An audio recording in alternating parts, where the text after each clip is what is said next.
의탁이라는 제목으로 하나님의 말씀을 나누겠습니다. 여러분, 순종이라고 하는 단어를 생각해 보면 하나님께 순종한다라고 할 때에 그 순종이 생각이 납니다. 그런데 이 순종을 좀 가만히 들여다보면은 권위에 대한 인정에서부터 순종이 오는 것을 우리는 알게 됩니다. 우리가 하나님께 순종한다라고 하는 것은 하나님의 권위에 대하여 순종하기 때문에, 하나님의 권위를 인정하기 때문에 순종하는 것입니다. 그래서 하나님께서 나를 사랑하시고 또 예수님께서 나를 위하여 죽으시고 또 부활하시고 구원하시고 이러한 모든 하나님의 또 예수님의 그런 권위에 대하여 인정하기 때문에 하나님이 하신 모든 말씀들을 아멘으로 지켜내는 거죠. 하나님의 이런 권위를 인정하지 않는다면 하나님의 말씀에 순종하지 않을 것입니다. 이 권위에 대한 순종, 이것은 한 가정에도 적용할 수 있습니다.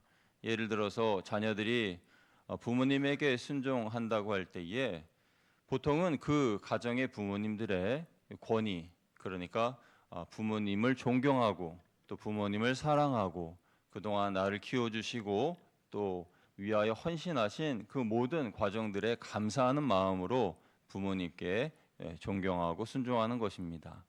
그런데 반대로 부모님께서 부모의 역할을 감당하지 않고 그래서 학교도 안 보내고 먹을 것도 안 주고 또 내쫓고 때리고 화내고 욕하고 그러면서 그 아이가 커 왔다고 생각을 해보세요. 그러면은 그 자녀가 어떻게 부모님에게 순종할 수 있겠습니까? 순종하지 않는 이유는 부모에 대한 권위를 인정하지 않기 때문에 순종하지 않는 겁니다.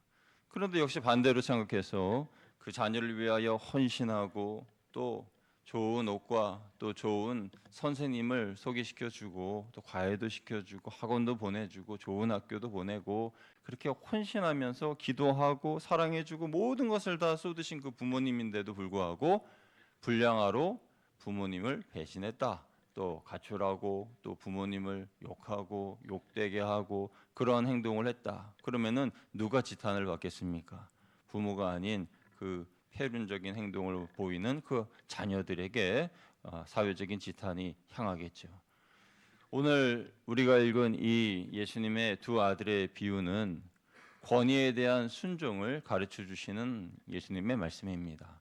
그러니까 이 말씀을 전하실 때에 듣는 대상은 유대의 종교 지도자들이었습니다. 그들은 예수님의 행동에 대하여서 그동안 못마땅하게 생각했습니다. 예수님이 언젠가부터 갑자기 부각되기 시작하더니 공적인 그런 행동들을 하는 것을 보았습니다. 예루살렘 성전에 들어와서 말씀을 가리키고 갈릴리에 있는 많은 환자들과 병자들을 고치시고 심지어는 죽은 자도 살려내시는 그런 모습을 보면서 사람들이 많이 예수님을 뒤따라 다닙니다. 마음 같아서는 저 예수라는 자를 당장에 끌어내고 싶지만은 그러나 예수를 끌어내면 민심이 자신들을 향할까 봐 두려워서 어찌할 바 모르고 참고 있습니다. 그러다 어느 날 성전에서 물건을 파는 사람들을 내쫓고 성전 돈 괴를 뒤집어 엎고 그런 모습을 보면서 이들은 참았던 한계치가 극에 달았습니다. 그러면서 예수님께 무리를 지어서 찾아갔죠. 그러면서 당신이 전하는 이 권위는 어디에서부터 온 것입니까? 누가 당신에게 이 성전에서 말씀을 전할 수 있는 권위를 주었습니까? 하고 묻습니다. 그 말씀이 오늘 우리가 읽어볼 마태복음 21장 23절인데요. 우리 같이 한번 읽어보겠습니다. 시작. 예수께서 성전에 들어가 가르치실새 대제사장들과 백성의 장로들이 나와 이르되 내가 무슨 권위로 이런 일을 하느냐 또 누가 이 권위를 주었느냐. 아멘. 당신은 누구시길래 이 성전에서 하나님의 말씀을 가리키고 당신은 누구길래 이 병자들을 고치면서 이 많은 무리들에게 이러한 영향력을 행사하는가 하는 그 권위에 대한 질문이죠. 그런데 그들의 이야기를 들으신 예수님께서 바로 대답하지 아니하시고 세례 요한에 대한 이야기를 하십니다. 세례 요한이 세례를 베풀 때에 그 세례 베품의 권위는 어디에서부터 왔느냐라는 것을 물어보신 거죠. 이에 대한 말씀 24절에서 27절 말씀 같이 읽어보겠습니다. 시작. 예수께서 대답하시되 나도 한 말을 너희에게 물으리니 너희가 대답하면 나도 무슨 권위로 이런 일을 하는지 이르리라. 요한의 세례가 어디로부터 왔느냐? 하늘로부터냐 사람으로부터냐? 그들이 서로 의논하여 이르되 만일 하늘로부터라 하면 어찌하여 그를 믿지 아니하였느냐 할 것이요 만일 사람으로부터라 하면 모든 사람이 요한을 선지자로 여기니 백성이 무섭다 하여 예수께 대답하여 이르되 우리가 알지 못하노라 하니 예수께서 이르시되 나도 무슨 권위로 이런 일을 하는지 너희에게 이르지 아니하리라. 아멘. 예수님의 사역과 세례 요한의 사역은 많은 관련성이 있습니다. 세례 요한은 하나님께로부터 권위를 받아서 세례를 베풀었기 때문입니다. 예수님은 세례 요한보다 더 큰 권능과 권위를 가지고 하나님의 나라를 확장시키는 일을 감당하셨는데요. 그러니까 만약에 세례 요한의 권위가 하늘로부터 온 것이다라고 이야기한다면 그러면 너희는 왜 하늘로부터 하나님께 받아 하나님의 능력을 감당하는 나의 권위를 인정하지 않느냐 하고 예수님이 말씀하시겠죠. 반대로 세례 요한의 권위는 사람에게로부터 온 것이다. 그가 어떠한 스스로의 속임수로 또는 말의 언변으로 또는 자신의 재주로 그렇게 사람들을 홀렸다 이렇게 이야기를 한다고 하면은 세례 요한에게 세례를 받았던 그 수많은 사람들이 화를 내면서 아니 그러면 우리가 받았던 세례는 도대체 뭡니까 하면서 종교 지도자들에게 반란을 일으킬 것을 두려워하여서 아무 말도 못하는 겁니다. 그러면서 예수님께 아무 말도 하지 못하는 그런 모습을 예수님이 보시면서 이어서 두 아들의 비유에 대하여서 이야기하는 것입니다. 그러니까 이 두 아들의 비유에 대한 이야기는 제자들이나 군중들에게 하신 말씀이 아니라 유대 종교 지도자들에게 하신 말씀이고 또 권위에 대한 순종이 얼마나 가치 있는 것이냐 하는 것을 말씀하시는 것이고 그래서 오늘날 우리에게도 순종이 무엇인지를 알려주시는 귀한 말씀인 것이죠.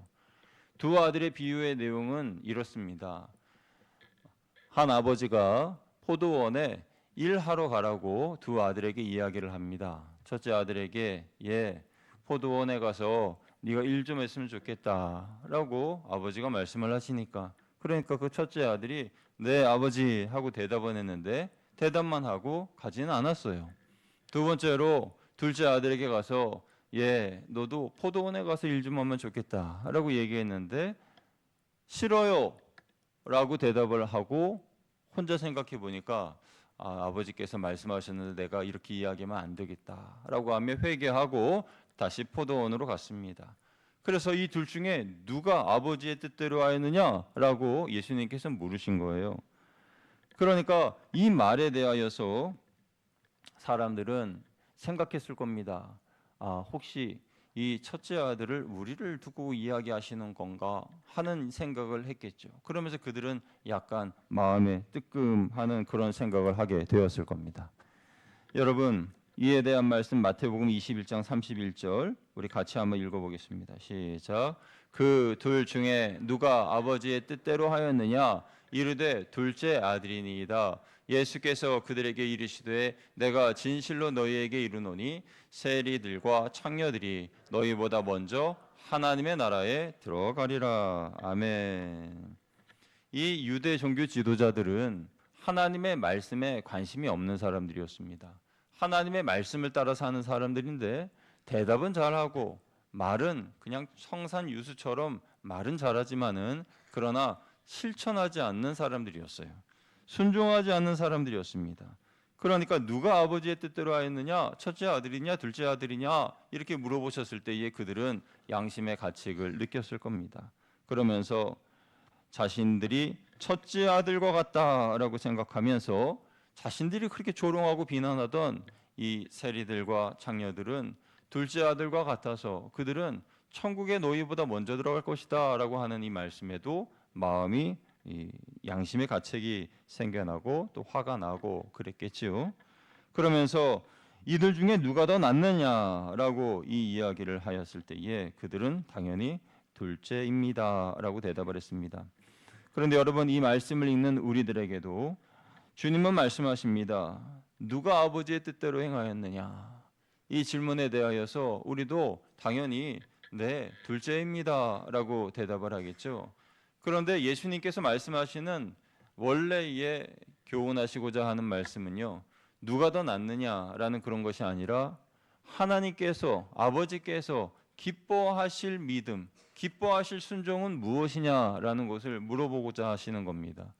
그러니까 첫째 아들은요, 네, 알겠습니다, 아버지라고 대답을 하고 그 이후에 가지 않았습니다. 둘째는요, 실소이다라고 대답하고 그 이후에 회개하고 갔습니다. 그러니까 둘의 장점, 둘의 좋은 점, 그것을 합쳐가지고 하나님 앞에 순종하는 모습이 예수님께서 원하시는 100점짜리 모범 답안입니다.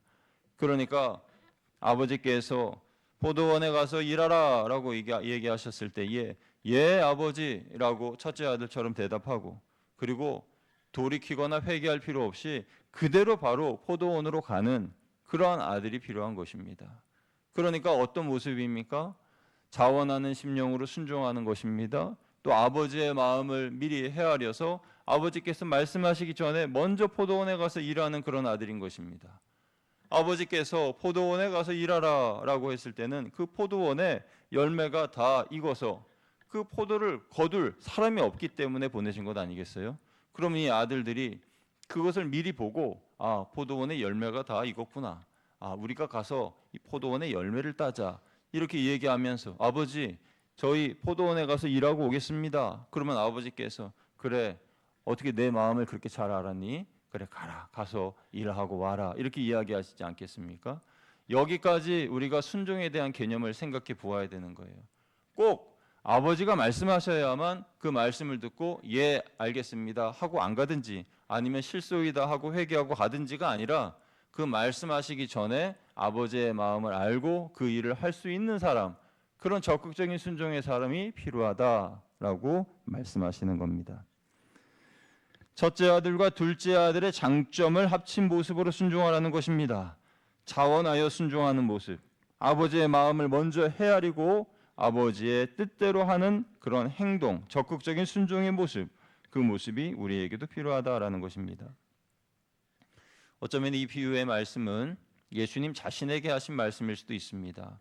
오늘 본문의 마태복음 21장은요, 고난 주간의 첫째 날, 그러니까 주일, 종료주일부터 화요일까지에 나온 그 이야기들을 기록한 내용이에요.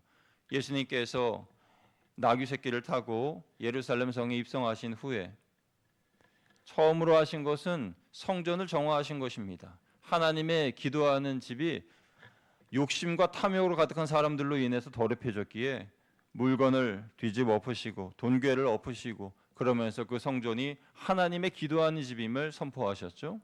그리고 난 다음에 길을 지나가실 때에 무화과 나무에 열매가 없는 것을 보시고 저주하여 마르게 하셨습니다. 이것은 영적 이스라엘의 열매 없는 모습입니다. 영적으로 이스라엘이 열매 없는 그 모습을 보시면서 이스라엘을 심판하시고 예고하시는 그런 말씀이시죠. 그러면서 오늘 본문에 이 두 아들의 비유의 말씀을 하시고 3일 후에 예수님은 십자가에 달려 돌아가시게 됩니다. 그런데 예수님은 앞으로 내가 죽을 것에 대하여서 다 알고 계셨습니다. 그러면서 이 말씀을 하시면서 두 아들의 비유를 저 종교 지도자들에게 말씀을 하시면서 나는 첫째 아들처럼 네 하고 대답만 하고 하지 않은 그 아들도 아니요, 하기 싫습니다 라고 얘기하고 나중에 회개하고 그 하나님의 일을 감당하는 그 둘째 아들도 아니라 아버지의 뜻이라면 아버지의 원대로 하시옵소서 라고 하는 하나님의 아들이 되겠다라는 결단을 하셨을 겁니다. 그래서 만일 할만하시거든 이 잔을 내게서 옮기시옵소서라는 마음도 있었지만, 그러나 결국은 나의 원대로 마시옵고 아버지 원대로 하옵소서라고 고백하시면서 십자가에 달려 구속의 사역을 감당하신 겁니다. 사랑하는 여러분, 여러분은 지금 하나님의 명령에 순종하고 계십니까? 아니면은 이 첫째 아들처럼 네, 알겠습니다 대답만 하고 순종하지 않는 모습입니까?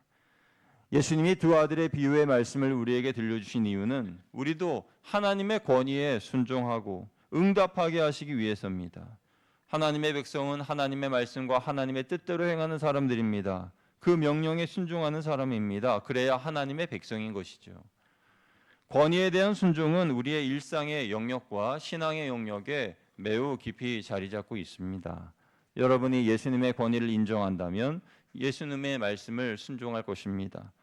그러나 예수님의 권위를 인정하지 않는다면 순종한 이유를 찾지 못할 것입니다. 순종할 필요를 느끼지 못할 것입니다. 그런데 하나님의 역사는 우리가 하나님의 말씀에 순종하고 예수님의 권위에 순복할 때 일어나는 것이죠. 그 순종을 이루기 위해서 우리는 하나님이 주신 말씀에 대하여서 순종해야 합니다. 기도하는 대로 실천해야 합니다. 그래야 하나님의 응답을 받을 수 있을 뿐만 아니라 하나님의 역사를 경험하게 되고 장성한 믿음의 분량에까지 자라갈 수 있는 것입니다. 이를 위해서 예수님께서 먼저 순종의 본을 보여주셨습니다. 예수님은 항상 아버지 하나님의 권위에 순종하셨고 100% 하나님의 말씀대로 하셨습니다. 모든 말씀에 먼저 자원하는 마음으로 순종하셨습니다. 만약에 순종을 하기는 하되 100%가 아니라 절반만 순종했다면 그 순종에 대한 보상을 받을 수 있을까요? 100%가 아닌 절반만 순종했다면 그래도 절반이라도 했으니 참 잘했다 하고 칭찬을 들을 수 있을까요? 여러분 기억하십시오. 절반의 순종은 절반의 순종이 아니라 불순종입니다. 단 절반만 순종했다 하더라도 그것은 순종이 아니라 불순종입니다. 순종에 대하여서 내가 자의적으로 해석해서 내가 순종하고 싶은 것만 순종했기 때문에 불순종인 것입니다. 아마도 우리는 살면서 내가 스스로 이 순종에 대한 기준을 정해놓고 이 정도까지만 순종하면 하나님께서 기뻐하시겠지. 이 정도만 해도 순종의 커트라인에 통과한 거야 라고 스스로 위로하고 스스로를 격려했을 겁니다. 그런데 그때마다 하나님은 그것이 아니다. 그것이 아니다 아들아. 그것이 아니야 딸아 하면서 내가 너에게 원한 것은 100%지 50%나 70%가 아니다 라고 말씀하셨을 겁니다. 여러분 만약에 100%가 아닌 절반만 하거나 그 순종에 대해서 자의적으로 해석해서 내가 그 순종의 커트라인을 정한다면 그래서 내 마음대로 순종한다면 그러면 어떤 일이 벌어지게 될까요? 그 사람은요 타락의 길을 걷게 될 것입니다. 사사기 3장에 보면 하나님이 주신 은혜를 불순종으로 바꾸어 타락한 이스라엘 백성들의 이야기가 나옵니다. 그들은 범죄함으로 인하여 모압 왕 에글론에게 패하여서 18년 동안 에글론의 통치를 받게 됩니다. 그러니까 다른 나라 왕이 자기 나라에 와서 다스리고 있는 그 모습을 18년 동안이나 경험하게 된 건데요. 얼마나 폭정이 심하였는지 이들이 괴로워서 하나님께 울부짖으며 기도합니다. 그래서 하나님께서 사사 에훗이라고 하는 사람을 세우셔요. 그래서 에훗을 통하여서 에글론을 죽이시고 또 에글론과 함께하던 1만 명의 모압 군사들을 무찌릅니다. 그리고 난 이후에 이 이스라엘은 80년 동안 평화가 찾아오게 됩니다. 그 80년이란 기간 동안 평화롭게 있을 때에 하나님께서 그들에게 명령하신 것이 있어요. 율법으로 정해놓으신 것이죠. 이방 여인들과 결혼하지 말 것이며 이방의 우상들에게 절하지 말 것이라. 이런 말씀을 주셨습니다. 그런데 시간이 점점 지나면서 하나님의 이 말씀에 대하여서 그들은 불순종하고 또 자의적으로 해석하면서 하나님께서 모압을 심판하지 않으신 이유가 가나안 땅을 심판하시지 않은 이유가 자의적으로 해석하면서 그것이 하나님께서 심판하지 않을 이유가 있기 때문이지 그들과 함께 더불어서 살라고 하는 것이 아니겠는가? 그러므로 우리 그들의 딸들과 결혼한다고 해서 그것이 그렇게 잘못된 것일까? 이런 자의적인 해석과 자신들의 선택으로 인하여서 시간이 지나면서 그들과 결혼하고 또 결혼하고 아내로 온 그 여인들이 품 안에 우상들을 가지고 오게 되고 그러면서 이스라엘 땅에 모압의 신들, 모압의 우상들로 가득 넘쳐나게 되었습니다. 모압과의 전쟁에서는 이겼는데 영적인 전쟁에서는 패했죠. 그러면서 그들은 점점 죄를 짓고 결국 모압에 의하여서 또 다른 나라들의 침략에 의하여서 그들은 멸망하게 되는 그런 모습을 또 보게 됩니다. 사사기의 역사가 그렇습니다. 그래서 우상 숭배하고 죄를 지어 하나님께 기도하고 부르짖으면 하나님이 또 다른 사사를 세우셔서 또 일으키시고 회복시키시고, 또 죄를 지으면 또 하나님께 부르짖어 기도하고 하나님께서 또 다른 사사를 세우시고, 그런 반복된 이스라엘의 모습을 보게 돼요. 여러분, 이 말씀을 왜 드리는 것입니까? 하나님께서 그들에게 하지 말라고 말씀하신 것은 하지 말아야 하는데, 그런데 그 정도는 괜찮겠지라고 하면서 자신의 육신의 유혹에 넘어지게 되면은 결국 그 죄로 인하여 그 나라 전체도 멸망하게 된다는 것입니다. 여러분, 순종은요, 하나님의 말씀에 대하여 100% 지키는 것입니다. 하나님의 말씀을 100% 지키지 않고 내가 자의적으로 해석하거나 50% 70%만 지키게 되면요, 그것은 내 삶에, 내 가정에 문제가 생기게 되는 거예요. 그러나 반대로 하나님의 말씀에 100% 순종하게 되면 그로 인해서 나와 내 가정에 복이 임하게 됩니다. 하나님은 내 신앙 성장을 위하여서 영적 권위를 가진 사람을 보내주셔서 조언을 듣게 하시고 또 인도를 받게 하시죠. 이때 우리는 하나님이 보내신 그의 권위에 순종하여 그의 말에 귀를 기울여야 합니다. 하나님에 대한 순종은 내 신앙을 위하여 보내신 그 권위자 앞에서 순종하는 모습으로 드러나게 됩니다. 지혜로운 이들은 하나님이 보내신 권위 앞에 순종하여 복을 받습니다. 제가 얼마 전에 어느 교회 신문에 실린 간증의 글을 읽은 적이 있습니다. 이 글을 쓰신 분은 그 교회의 권사님이신데요, 자신이 하나님께 어떻게 은혜를 받고 복을 받게 되었는지에 대하여 간증하는 글이었습니다. 그런데 그분의 글 중에 제 눈에 띄는 것은 시어머니의 유언에 대하여 순종했기 때문에 하나님이 저에게 복을 주셨습니다, 이렇게 이야기를 한 거예요. 이분은 신앙이 없는 가정에서 신앙이 없는 상태에서 믿음의 가정으로 시집을 오게 되었는데요, 직장 생활하느니라 일주일 동안 힘들면 꼭 토요일에 어떤 고민이 생겼습니다. 그것은 내일 교회에 가야 된다는 거였어요. 그래서 이 시어머니 따라서 교회를 가야 되는데 너무 마음이 부담스럽고 힘들어서 어머니한테 얘기합니다. 어머니, 저 이번 한 주간 너무 힘들어서 그래서 교회 못 가겠어요. 그러면 어머니 하는 말씀이, 예, 다른 거는 다 안 해도 되는데 교회는 가야 된다. 너 애 키우는 거랑 가정 이 살림하는 거랑 다 내가 다 해줄 테니까 교회 안 간다는 말은 절대 하지 말아라. 그러면서 교회로 이끌어 주셨다는 거예요. 그러면서 그 시어머니가 그렇게 교회로 데리고 오던 그 차에 이분이 노안으로 인하여서 돌아가시게 되었어요, 시어머니가. 그런데 돌아가시기 전에 유언을 남기셨는데, 내가 하늘나라 간 후에도 교회의 일을 우선적으로 해라. 내가 하늘나라 간 후에도 교회의 일에 대하여서는 우선적으로 해라. 이러한 유언을 남기고 돌아가셨습니다. 그런데 그 유언을 듣고 그분이 사실 무시할 수도 있는 거잖아요. 그런데 그 이야기를 듣고 마음속에 어떤 울림이 오면서 이 말씀은 꼭 지켜야 되겠다, 이런 생각이 들었다는 거예요. 그러던 차에 구역장님이 자기에게 철야 예배를 가자, 성령 충만하려면 철야 예배 가야 된다, 이런 이야기를 했다는 겁니다. 그러면서 철야 예배를 가는데, 여러분 옛날에 철야 예배는 진짜 철야 예배였잖아요. 그래서 그 철야 예배가 끝나는 시간이 새벽 1시인데 새벽 1시에 끝나면 집에까지 가는 그 버스가 끊겨가지고 걸어가는데 약 1시간 정도가 걸리더라는 거예요. 그런데 어머니의 유언의 말씀, 교회 일에 우선을 두고 해라, 이 말씀을 기억하면서 새벽 1시에 끝나도 그냥 걸어서 1시간 동안 집으로 가는 거예요. 그렇게 매주 반복하면서 걸어가는 길에 다메섹 도상에서 바울이 하나님을 만났던 것처럼 걸어가던 길에 하나님을 만나게 되는 겁니다. 하나님을 만나서 눈물 흘리고 찬양하면서 하나님과 깊은 교제를 하고, 그러면서 걸어가면서 기도하고 걸어가면서 찬양하고 걸어가면서 하나님께 영광 돌리고, 주위의 사람들이 보았으면 아마 미쳤다고 했겠죠. 그러던 삶을 살면서 두 아들이 계셨는데 기도로 그 아들을 키워서 한 명은 세무사로, 또 한 명은 유명한 언론기관의 기자로 그렇게 성장시키고, 그래서 이 모든 것이 다 하나님의 복입니다라고 고백하면서 내가 이렇게 복을 받고 우리 자녀들이 이렇게 복을 받게 된 이유는 어머니의 유언의 말씀, 그 말씀에 순종했기 때문입니다라고 고백하는 그 간증의 글을 제가 읽었어요. 여러분, 우리는 살면서 여러 권위를 만납니다. 그 권위들 중에서 신앙의 권위를 가지고 내게 도움을 주시는 분들의 말, 그런 말씀들은 우리가 귀담아 들어야 됩니다.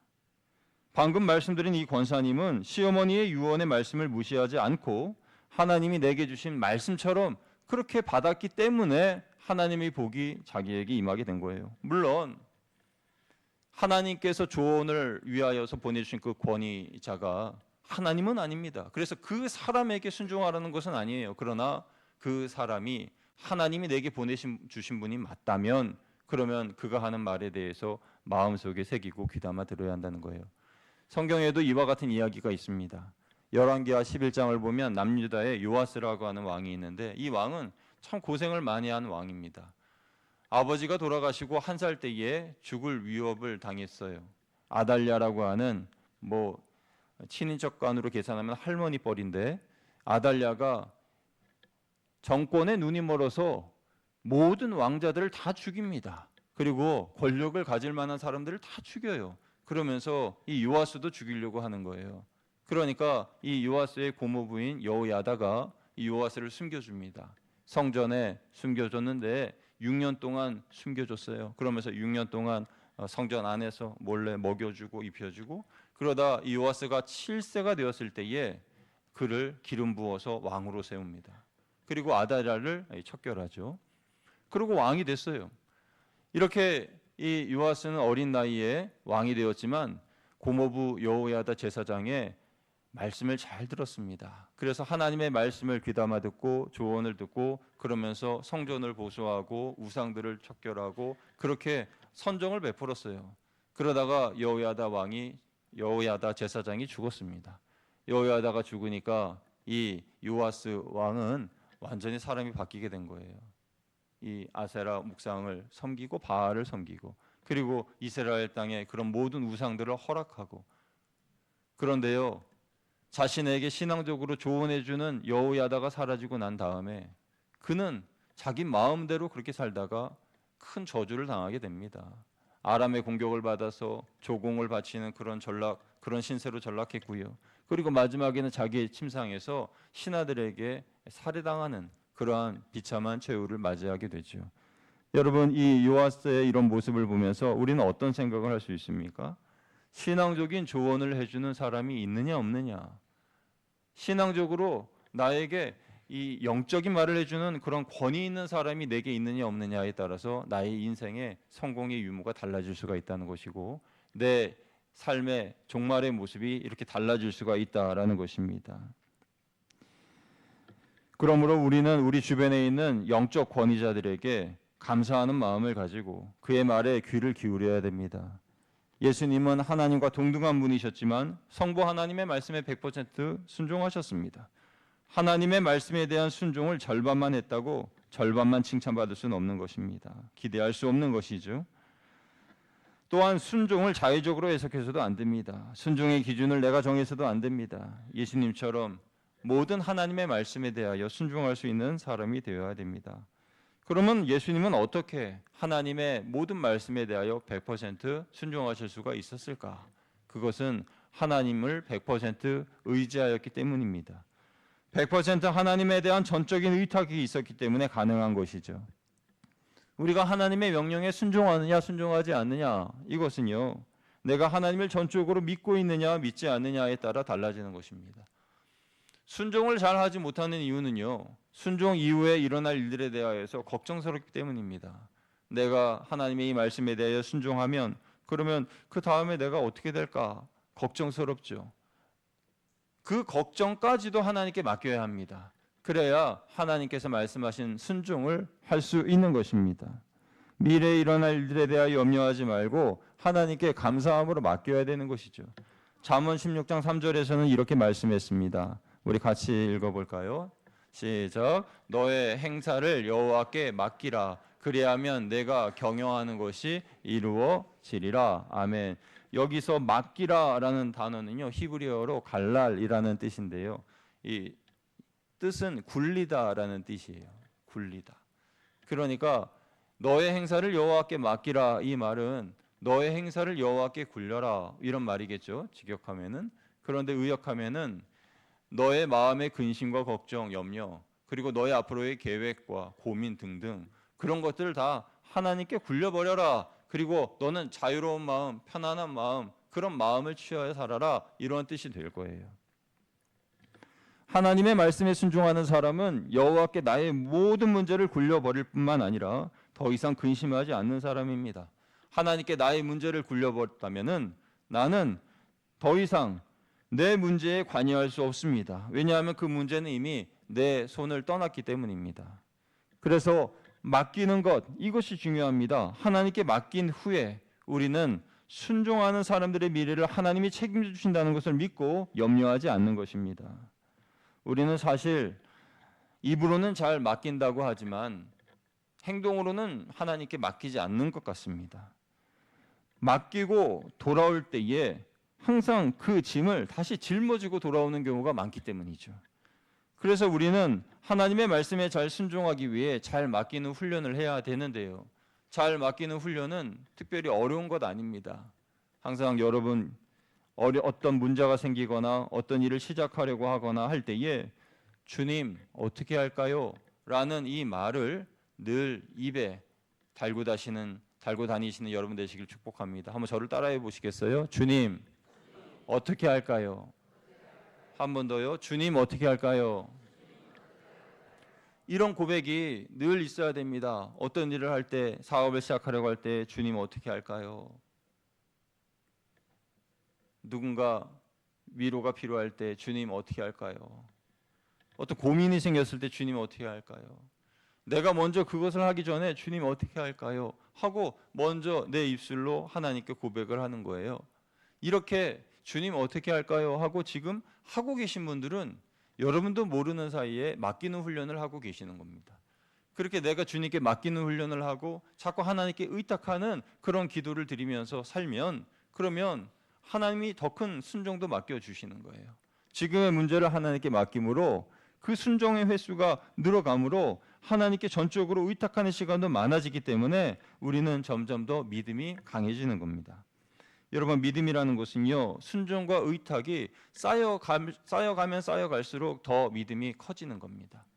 그러니까 공든 탑을 이렇게 세우듯이 순종을 하나 쌓아놓고 그 위에 의탁을 놓고 또 그 위에 순종을 놓고 또 의탁을 놓고 순종과 의탁을 자꾸 이렇게 돌을 쌓는 것처럼 쌓아가지고 이렇게 높은 그런 돌탑이 되면은 그게 일종의 내 믿음인 거예요.